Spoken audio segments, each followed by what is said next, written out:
안녕하세요. 영양균 선생님입니다. 오늘은 중등교사 임용시험이 있던 날이었습니다. 시험 치르느라 많이 고생하셨습니다. 저는 사실 오늘도 임용감독을 다녀왔는데요. 다녀오고 나서 2차 영상 찍어야지 라고 생각했던 거 더 이상 미루지 않고 빨리 찍기 위해서 이렇게 카메라를 켰습니다. 오늘 찍을 영상은 경기도 임용 2차 관련된 내용으로 진행이 될 거고요. 이 영상은 임용을 준비하시는 분들 그리고 교대 입시를 준비하고 계신 분들에게도 도움이 되지 않을까 생각해 봅니다. 오늘 말씀드릴 순서는요. 첫 번째로 임용 2차를 어떻게 준비하면 좋을지에 대해 말씀드리겠습니다. 두 번째로는 경기도 교육 시책에 대해서 간략하게 말씀드려 보도록 하겠습니다. 세 번째로는 임용 2차에 관한 사소한 질문들 그리고 저에게 있었던 일들을 간략하게 말씀드리겠습니다. 처음부터 끝까지 한번 쭉 들어봐 주시고요. 보시면서 제가 설명을 간단하게 하고 넘어가는 부분들 중에 내가 잘 모르고 있던 것이나 처음 듣는 단어가 있다면 한번 찾아보시는 것을 추천드리겠습니다. 제가 오늘은 자막을 많이 못 넣을 것 같아요. 그래서 보시면서 간략하게 메모하시면서 들으시면 좋을 것 같습니다. 제가 말씀드리는 것들이 모두 정답이 아니라는 것, 그리고 개인적인 생각이 반영된 요소들이라는 것들 먼저 참고해 주시면 감사하겠습니다. 그럼 지금부터 이야기해 보도록 하겠습니다. 먼저 첫 번째로 제가 이전에 말씀드렸던 것들 잘 실천하고 계신가요? 지역별로 수업 참관록의 기준이 조금씩 다르다고 말씀드렸었습니다. 경기도는 배움 중심, 혁신교육을 추구하기 때문에 그러한 관점들이 바탕이 된 수업 참관록이 실제로 사용되고 있습니다. 따라서 도입, 전개, 정리, 단계별로 어떻게 혁신교육이 실천되면 좋을지 그 기준이 적혀 있다고 보시면 되는데요. 각 단계별로 기준을 바탕으로 본인의 만능틀을 이끌어내는 식으로 해서 수업을 완성해 나가시면 좋을 것 같습니다. 그리고 그 수업을 구상해 나가는 과정에서 본인이 만능으로 쓰고 싶은 그 활동들에 경기도에서 요구하는 혁신교육의 요소들을 첨가하시고 그 수업 속에서 어떻게 내가 경기 핵심 역량 또는 교육과정에서 추구하는 핵심 역량들을 이끌어낼지 말들을 생각하시면서 준비하시면 좋습니다.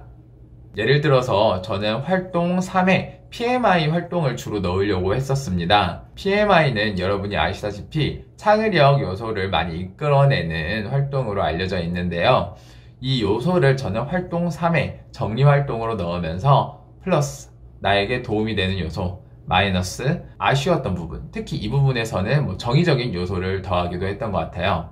그 다음에 마지막으로 인터레스팅에서는 내가 오늘 배웠던 것 중에 흥미로웠던 것 또는 나의 삶에 도움이 되어서 흥미로웠다 라고 생각하는 것들을 적으라고 했습니다. 이렇게 해서 저는 결국에 경기도 교육청에서 요구하는 삶과 연계되는 수업 그리고 삶과 연계되는 교육, 창의력을 키워줄 수 있는 교육 이러한 것들을 수업 나눔에도 멘트를 준비해 갔었습니다. 이렇게 본인의 활동을 짜실 때 그냥 활동을 짜는 게 아니라 어떠한 요소들을 접목시킬 수 있을지 같이 고민하시면서 활동을 구상해 보시기 바랍니다. 어떻게 보면은 인위적으로 보일 수도 있지만 그렇게 가는 방향이 이 임용을 준비하는 수험생의 입장에서 조금 더 도움이 되었던 것 같습니다. 두 번째로는 경기도 교육 시책에 대해서 간략하게 말씀드려 보도록 하겠습니다. 지난번 영상을 보신 분들은 아시겠지만 제가 각 교육청의 시책을 찾아보라고 말씀드렸어요. 그 말씀을 드리고 나서 최근에 저에게도 공람 문서로 요게 하나 떴습니다. 보이시나요? 네. 경기교육 기본계획 2019년도 버전이 교사들에게도 전달이 되었습니다. 저는 관심 있게 보고 있기 때문에 이것을 한번 쭉 읽어봤는데요. 경기도에서 추구하는 교육 시책이 어떠한 것들이 있는지 그리고 그 요소들에 대한 간략한 설명 학교 현장에서 어떻게 이루어지고 있는지 제 경험담을 짧게 곁들여서 말씀드려 보도록 하겠습니다. 내용을 보시고 해당되는 키워드나 또는 본인의 교육관과 관련 짓기 쉬운 키워드들은 기억해 두셨다가 맞는 답변을 만드시는 데 활용하시기 바랍니다. 먼저 첫 번째로 경기교육은 모든 학생이 행복한 교육다운 교육, 학교다운 학교를 지향합니다. 그래서 우리나라에서 혁신교육 하면은 경기도 교육청을 떠올리시면 될 것 같습니다. 경기도 교육청에서 약속하는 사항은 다음과 같습니다. 첫 번째, 단 한 명의 아이도 포기하지 않는 책임 교육입니다.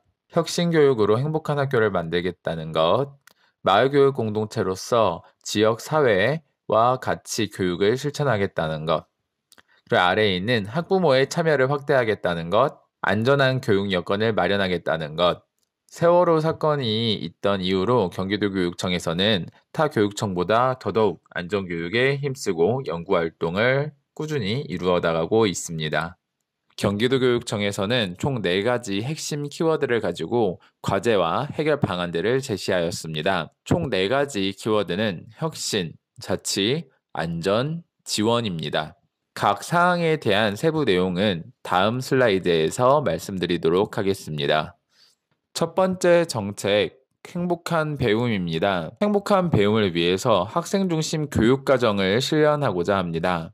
그 방안으로는 학생 주도 학습을 강화하겠다는 것입니다. 오른쪽 표를 보시면 과제가 있고 세부 사업들이 나와 있습니다. 첫 번째 과제로 역량 기반 교육 과정인데 교사별 교육 과정 자율 선택제입니다. 교사들이 자신의 재능과 자신의 전문 분야에 맞추어 학급 교육과정을 작성한 뒤에 학급에 맞는 개별 교육과정을 실천하도록 되고 있습니다. 다음으로는 배움 중심 수업입니다. 삶과 연계된 교수학습 내용 구성, 그리고 학생 주도의 다양한 수업 방법 구안입니다. 제가 임용을 볼 때 2차에 실제로 기출되었던 조건이 학생의 삶과 수업을 연계시키시오 였습니다. 어떻게 삶과 수업을 연계시킬지 고민을 해보다가 우리 반의 학생이 주차되어 있던 차 뒤에 숨어 있다가 달려나가면서 교통사고가 당했다라는 것을 가정했습니다. 그래서 그 친구에게 그때 당시에 왜 그런 상황이 이루어졌는지 또는 그때의 경험, 이후의 기분, 현재 깨달은 점, 우리 삶 속에서 어떻게 실천해 나갈지를 물어보았습니다. 동기유발을 삶과 연계시켜서 수업을 진행하였고요. 마지막에 정리 활동을 하면서 그 친구에게 또는 다른 친구들에게 우리가 앞으로 어떻게 삶 속에서 문제를 해결하고 대처해야 될지, 안전한 삶을 이루려면 어떻게 해야 되는지 물어보며 수업을 마무리하였던 것 같습니다. 그 밑에 보시면 수업 성찰 및 나눔의 확산이 있습니다. 일상적으로 수업을 공개해서 우리가 공개 수업, 보여주기식 수업이 아닌 일상 수업을 자연스럽게 보여줄 수 있는 문화를 만들자라는 게 배움 중심 수업의 한 가지 방향입니다. 마지막으로 성장 중심 평가입니다. 과정 중심의 교사별 평가를 추구하는데 각 학급에서 교사가 아이들의 과정을 보고 관찰평가, 동료평가, 상시평가, 기타 등의 여러 가지 방법을 활용해서 학급에 맞는 평가를 지향하고자 합니다. 다음으로는 행복한 배움을 위해서 교육과정 다양화에 대한 말씀을 드리겠습니다. 학교에서는 특색 있는 교육과정 운영을 위해 여러 가지 사업들이 진행되고 있는데 스팀 교육뿐만 아니라 여러 가지 예술 사업을 진행하고 있고 이와 관련하여 여러 가지 지원을 하고 있습니다. 각 학교별로 예술 수업을 계획하고 예술 강사를 초빙하는데 필요한 것들을 지원하고 있습니다. 그리고 발명 교육 중에 메이커를 만들어 나가는 메이커 교육을 요즘에 많이 있는 것 같습니다. 밑에 보시면 소프트웨어 교육은 2015 교육과정에 나왔는데 제가 올렸던 두 번째 교사의 브이로그 보시면 교육하는 장면이 나옵니다. 관심 있으신 분은 찾아보시기 바랍니다. 마지막으로 학생의 학습 선택권 강화를 위해서 학교 교육과정과 학교 밖 학습 경험을 연계해야 한다고 합니다. 단편적인 예로는 학생들이 체험학습 신청서를 내면은 출석을 인정해주고 학교 밖에서 체험을 할 수 있게 해줍니다. 이로써 다양한 교육 활동을 체험하는데 지원할 수 있는 방안이라고 생각합니다. 교육과정 다양화를 위한 다른 방법으로는 경기 자유학년제 운영 및 유연한 학사 운영입니다. 유연한 학사 운영으로는 경기도 교육이 요즘에 밀고 있는 부분인데 예전에 우리가 알고 있던 여름방학, 겨울방학, 봄방학 이런 개념이 아니라 실제로 사계절 방학을 실천하고 있습니다. 저희 학교 같은 경우에는 어린이날이 있는 5월쯤에 봄방학, 그리고 8월, 7월쯤에 여름방학, 그 이후에 추석이 있는 9월, 10월쯤에 가을방학, 1월 초에 졸업식을 마치고 그때부터 2월 말까지 긴 겨울방학으로 총 4계절 방학을 실시하고 있습니다. 이 4계절 방학은 1년이 끝나가는 즈음에 학부모님들의 의견을 조사하고 다음 연도에 어떻게 운영할지를 반영하여 진행이 됩니다. 이 부분 또한 경기도 교육청에서 요구하는 학부모의 참여와 관련지을 수 있다고 생각합니다. 다음으로 학교 혁신 심화를 위한 내용입니다. 혁신학교 확대 발전으로 혁신공감학교 내실화 및 성장 지원입니다. 경기도교육청에서는 혁신학교를 설정하고 운영하고 있습니다. 하지만 혁신학교 이전에 그 성장 단계로서 혁신공감학교라는 것을 설정해 두었습니다. 그 밑에는 성장 중심의 학교 평가, 그리고 전문적 학습 공동체 내실화가 있습니다. 경기도교육청뿐만 아니라 타 교육청에서도 다른 이름으로 진행되는 걸로 알고 있는데요. 경기도에선 전학공이라고 해서 전문적 학습 공동체를 운영하고 있습니다. 학교 내에서 동학년 교사들이 모여 연구 주제를 정하고 그것과 관련된 연구 활동, 학습 활동을 실시합니다. 1년에 약 30시간의 연수 시간을 인정해주고 있으며 예산 지원을 통해 강사를 초빙하거나 필요한 교구를 사서 수업에 활용할 수 있도록 지원하고 있습니다. 행복한 배움 정책과제 첫 번째 내용이 좀 많은데요. 다음으로는 꿈이 성장하는 교육을 위해 학습 경험의 다양화에 관련된 이야기를 해보겠습니다. 경기도교육청은 학생 주도성 프로젝트를 많이 강조하고 있습니다. 다양한 사례 발굴 및 공유를 위해서 연말에 보고서를 받아서 교사들에게 표창을 해주기도 합니다. 밑에는 학생 주도 체험학습입니다. 프로젝트형 주제 체험학습을 강화하고 지역특화 체험학습 프로그램 확대를 지원합니다. 제가 최근에 받은 공문에서는 각 지역에서 활용할 수 있는 체험학습 기관을 선정하고 계획서를 작성해서 제출하면 뽑아서 지원을 해줍니다. 지역 특화할 수 있는 체험학습을 운영하기도 합니다. 마지막으로 8대 분야 체험학습 안전 시스템을 구축하고 있습니다. 세월호 사건 이후에 체험학습의 안전 요소를 강화하고 이에 따라서 수학여행 및 체험학습을 운영할 수 있게끔 프로그램을 운영하고 있습니다. 학생주도 프로그램 안전교육을 위해서 학생들이 이 체험학습 안전 매뉴얼을 직접 분석해보고 학교 안에서 안전 캠페인을 실시하여 학교 안전 감수성을 향상시키는 활동을 해보기도 하였습니다. 다음으로는 행복한 배움을 위한 교육 생태계 확장입니다. 이와 관련해서 경기도에서 강력하게 밀고 있는 게 마을교육 공동체입니다. 온 마을이 하나가 되어 아이들을 가르친다.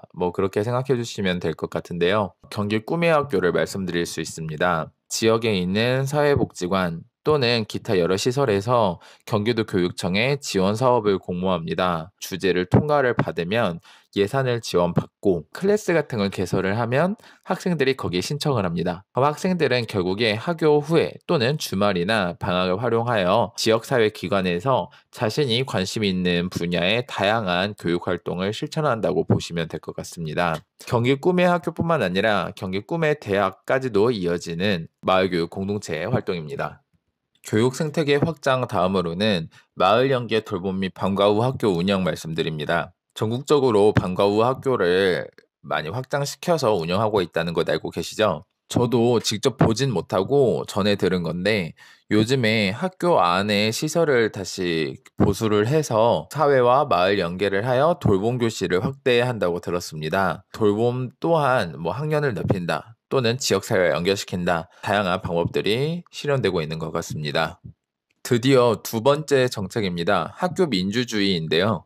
학교 민주주의 정착을 위해 학교자치 시스템 강화입니다. 학생자치 자율성 확대를 위해서 학생자치활동 활성화를 지원합니다. 뒤에도 나오겠지만 학생자치회 대표단들이 꼭 주기적으로 학교장님과 면담을 하여 학교 운영 시스템에 대해서 논의를 하고 학교 전체 토론회가 있는데 그때 교사, 학부모뿐만 아니라 학생들도 참여하여 의견을 낼 수 있는 시스템이 마련되어 있습니다. 또한 교직원 회의 위상 강화인데요. 요즘에 이제 자꾸 교직원 회의에서 안건이 있으면 제출하세요. 그리고 매 시간마다 각 안건에 대해 토론을 해봅시다. 라고 진행을 하시는 거예요. 교육청에서 안건과 토론이 있는 교직원 회의를 만들려고 노력 중인 것 같습니다. 학교 안에서 필요한 사항들을 안건으로 제시하고 그 안건에 대해서 토론을 해서 다 같이 공통의 결론을 내보는 의미 있는 활동인 것 같습니다.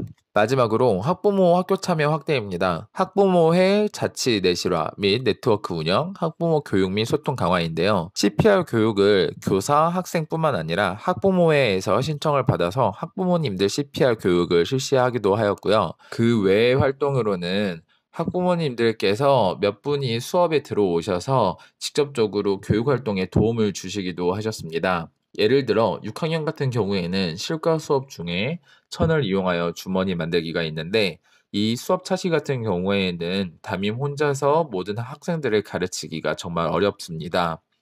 매듭을 매고 선을 꼬매고 마무리하고 기타 등등의 어려움이 있었는데요. 이러한 어려움을 극복하기 위해서 학부모회에서 대표 어머님들이 수업에 직접 도움을 주셨던 사례도 있습니다. 다음으로는 학교 민주주의 정착을 위해 민주적 학교 문화 조성을 추구하는 방안입니다. 그 과제로는 민주적 소통과 책임성 강화에 대토론회 운영 내실화가 있습니다. 저희 학교도 대토론회를 운영하였는데요. 대토론회에서 학생, 학부모, 교사가 다 같이 모여서 학교 교육과정에 대해 이야기해보는 활동으로 민주적 소통을 실현시킬 수 있는 좋은 방법이었던 것 같습니다. 이 외에도 학년 말에 학생, 학부모, 교사 모두가 학교 교육과정에 대한 설문평가를 하여 이를 바탕으로 다음 연도 교육과정을 계획하고 운영하는 것도 민주적 학교 문화 조성의 한 가지 방법이라고 생각합니다.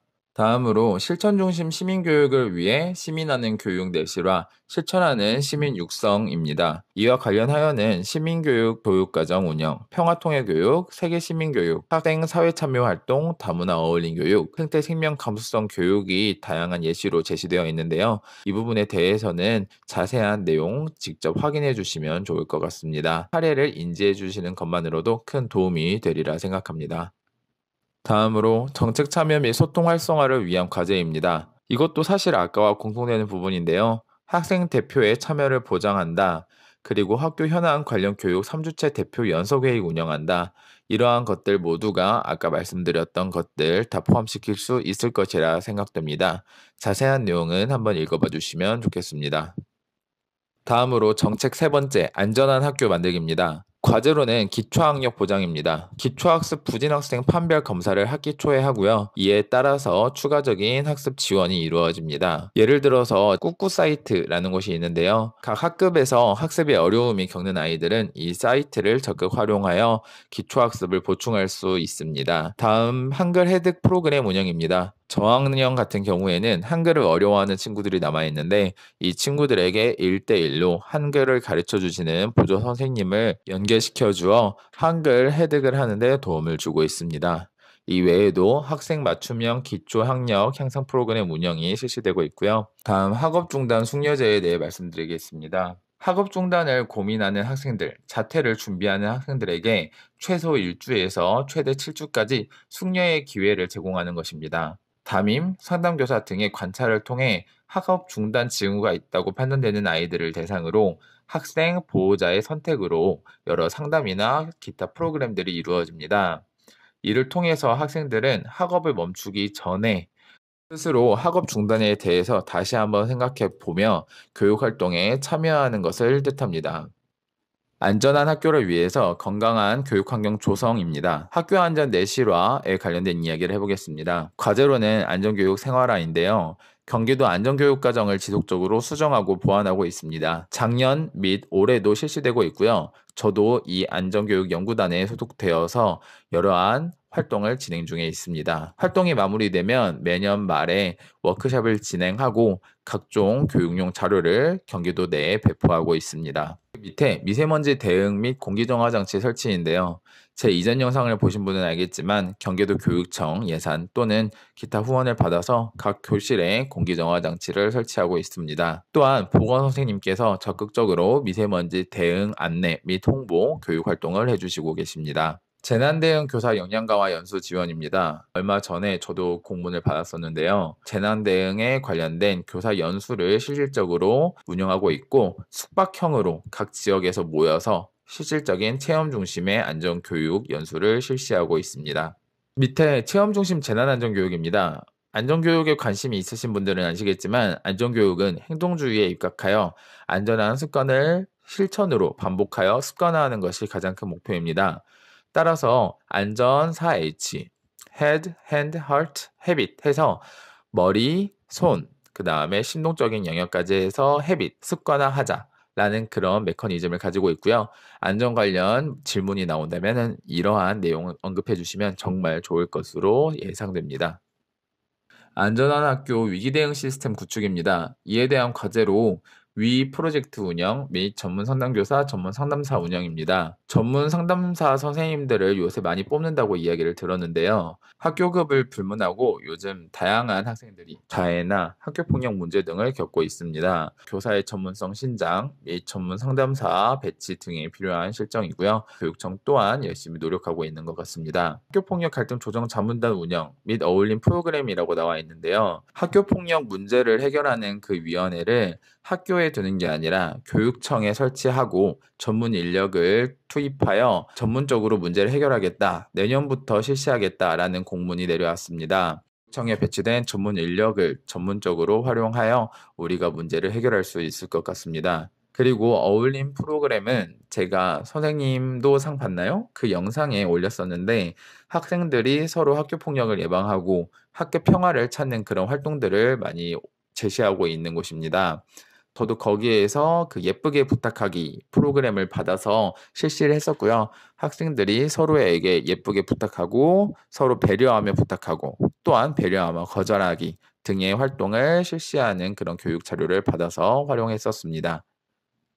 드디어 마지막 정책 네 번째 교육행정 혁신입니다. 교육행정제도를 개선하려고 노력을 하는데요. 이와 관련해서 제가 말씀드릴 것이 있는 것만 조금 이야기하고 넘어가겠습니다. 공감하는 교육행정을 위해서 사립학교 공공성 제고, 예를 들어서 요즘 임용에서는 사립학교 TO를 같이 공립이랑 뽑더라고요.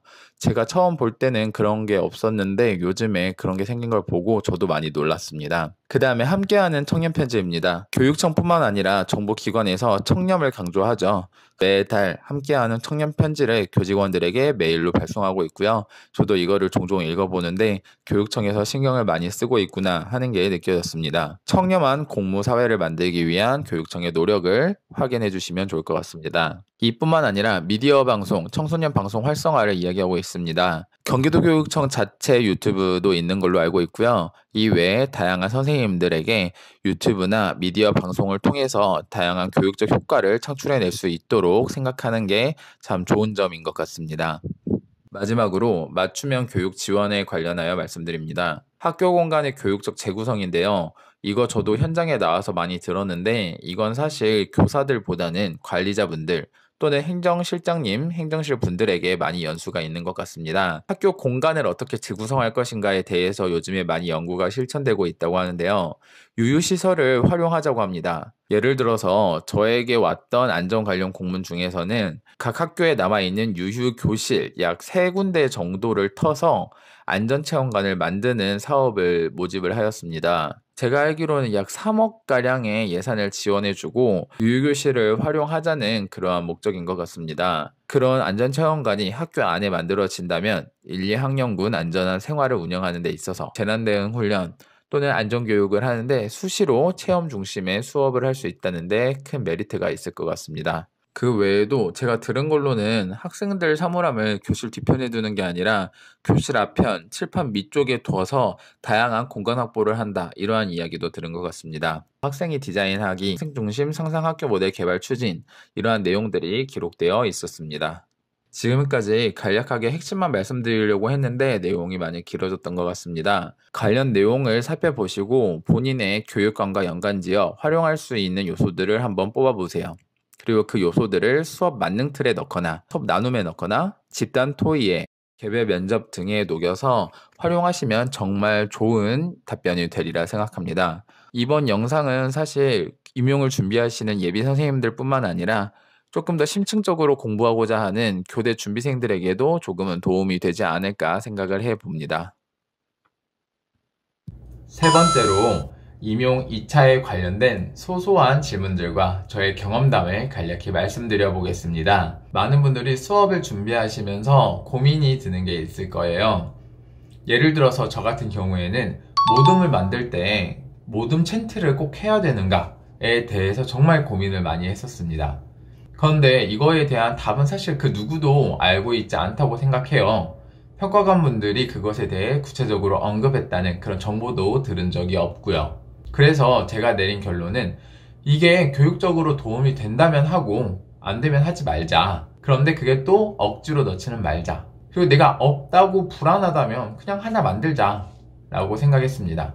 그래서 저는 큰 고민은 하지 않고 선배에게 받았던 자료에 비비디 바비디부 송이 있었어요. 그래서 그거를 활용을 해서 생각을 모아 의견 나누자 비비디 바비디 부, 함께하면 배가 돼 비비디 바비디 부, 우리 모두 함께 생각을 모아 집단지성을 발휘합시다 라면서 모둠을 만드는 구호를 넣었습니다. 그리고 그 안에도 역시 협동 능력 또는 의사소통 능력, 문제 해결 능력 등의 멘트를 추가해서 조금 더 교육적으로 만들어서 활용했고요. 실제로 수업 시험 때 저는 활용했었습니다.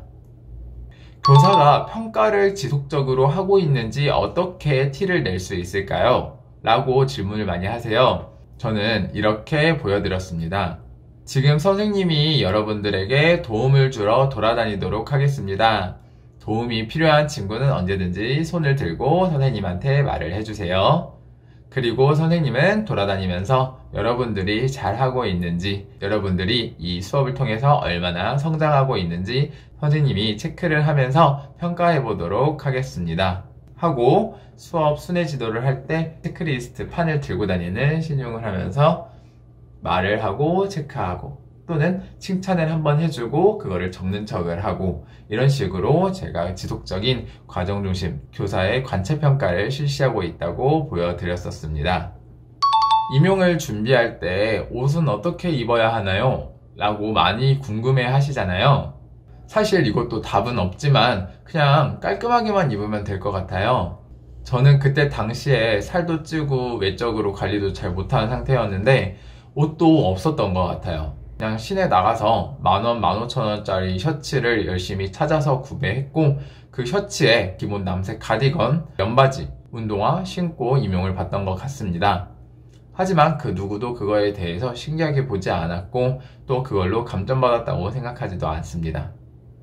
여자분들도 많은 고민을 하실 텐데요. 너무 튀는 옷만 아니면은 본인을 잘 드러낼 수 있는 옷이라면 그 어떤 것이든 추천드리고 싶습니다. 본인이 에너지 넘치는 수업을 하신다면은 밝은 색을 하셔도 좋을 것 같고요. 특히 영어 수업 실험 같은 경우에는 많은 분들이 이미 밝은색 옷을 입고 있다고 들었습니다.